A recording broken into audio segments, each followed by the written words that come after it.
Blood, Sweat, and Chrome, the wild and true story of Mad Max.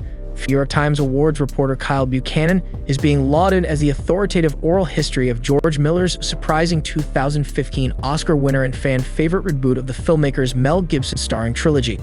But there's one scene in particular that has everyone talking from here to the farthest reaches of the desert wastelands: the explosive on-set relationship portrayed by stars Tom Hardy and Charlize Theron.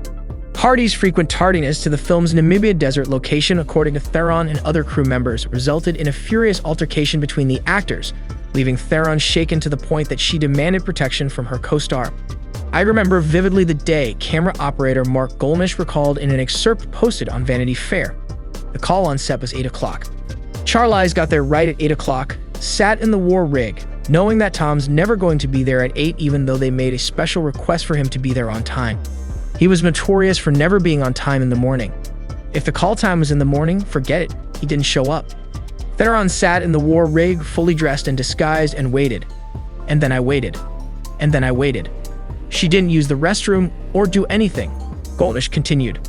Hardy, who portrayed post-apocalyptic survivor Max Rokitansky, arrived 3 hours late, much to the dismay of Theron, who co-starred as rebellious war leader Furiosa and was a new mother whose infant was cared for at a nearby daycare center. She jumps out of the war rig and she starts swearing her head off at him, saying, "Fine the fucking cunt $100,000 for every minute that he's held up this crew, and how disrespectful you are." According to Golnish, she was right. The entire rant. She yells it out. It's so loud, it's so windy. He might have heard some of it, but he charged up to her and went, "What'd you say to me?" He was quite aggressive. She felt quite threatened, Golnish stated. That was the turning point, because then she said, "I want someone as protection." Theron stated, "It got to a place where it was kind of out of hand, and there was a sense that maybe sending a woman producer down could maybe equalize some of it, because I didn't feel safe." According to Buchanan, veteran producer Denise Di-Novi was finally deployed to Namibia to resolve the disagreement. While Di-Novi kept in touch with Theron on a regular basis, she largely stayed in the production offices, leaving the actress feeling naked and alone on set.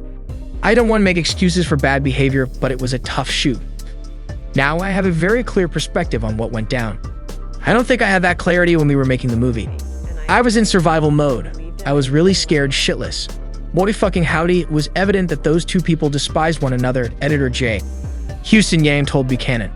They didn't want to touch one another, they didn't want to look at each other, and they wouldn't even look at each other if the camera wasn't rolling. At times, there was a tense environment. It's like you're on vacation and the adults in the back of the car are squabbling, co-star Nicholas Hoult said more politely.